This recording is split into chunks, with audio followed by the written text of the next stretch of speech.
अंदर वियो वनी करे सजी काम के साफ कई उनमें सुराखा किन किताबन में इंदुआत पाजी निस्तारे मुबारक के टुकर टुकर करे उनन सुराखन में नहीं एकड़ो सुराख न जीवियो उन्हीं में पाजे पैर जी फुड़ी नहीं करे वही वियो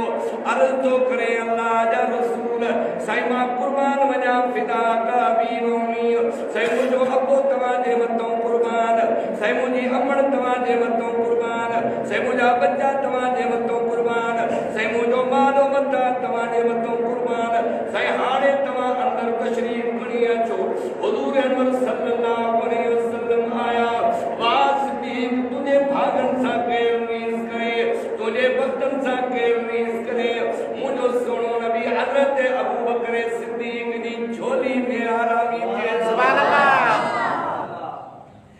मुफस्सरीन लिखियो किताबन दे अंदर वो मंजर कशी कई तन अजीब मंजर हुंदो जे वक्त दे अंदर हजरत सिद्दीक अकबर दी झोली में मिठो महबूब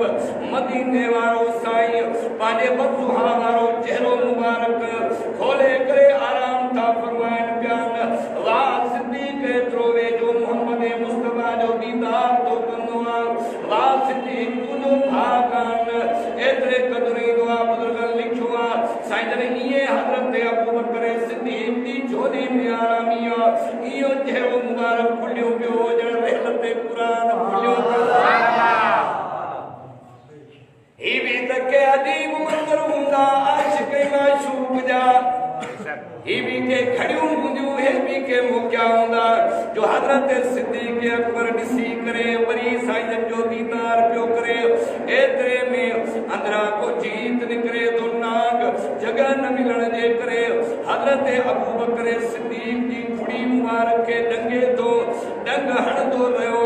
पर वा सिद्दीक तू खुड़ी परे न तो करी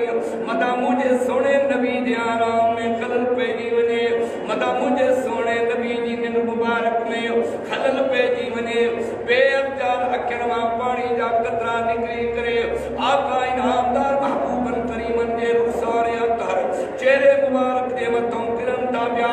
साइद नहीं मथे अखड़ू मुबारक खोले करे फरमायन ता अबू बकर छा गाला केड़ो वक्ता जो तुझे अखर में पानी जा कतरा दम वचन साइनो कुर्बान वना भी गाल काने का सै को इदाई दर जीत निकरे दो मां के लगे तो तन्ना के डंगे तो पियो हुजूर अनवर सल्लल्लाहु अलैहि वसल्लम फरमाया तो सिद्दीक जल्दी कर खुड़ी के परेद करन ही जो खुड़ी के परे कयो नाग जा डंग लगा करन वा सिद्दीक तू ता कुर्बान वजान हिजरत जे सफर में तुझे औलाद भी मोहम्मद मुस्तफा ने मतो कुर्बानी नी तुझे बच्चन भी सोने नबी ने मतो कुर्बानी नी हां तुझे घर बार वारन भी तू सोने नबी ने मतो कुर्बानी नी पर तू भी कार जे अंदर नगर जे मतो डंग बर्दाश्त करी तो पर मोहम्मद मुस्तफा जो साथ न तो चली सुभान अल्लाह साइदन फरमाया सिद्दीक जी मुझे सिद्दीक खुड़ी तो परे कर खुड़ी परे साई डाडो दरदा मुझे आका फरमायो गमगीन न थी होडो केर मक्के जा मुशरिक वडा सरदार वडा नवाब पेरो खणी करे तुजी पेरन तवसत साजी करे का दे मतो पोताइन आओ न मोके ते निसंदा अल्लाह ताला हुक्म कयो आके के अल्लाह अकबर अल्लाह तबारक व तआला हुक्म कयो ततानी अड़े जी तंद हाणे ते तानियड़े घर ठायो ऐ उन का बाद में मगड़ी के हुक्म कई तू वनी करे ते जान उठ हा कबूतरी के हुक्म जो अल्लाह के तरफों तू वनी करे आना ला छोत जे के मुझे सुने नबी जावेरी सोने जे दोस्त रफीक अबू बकर जावेरी पेरो खयूं ता जंग जदा उते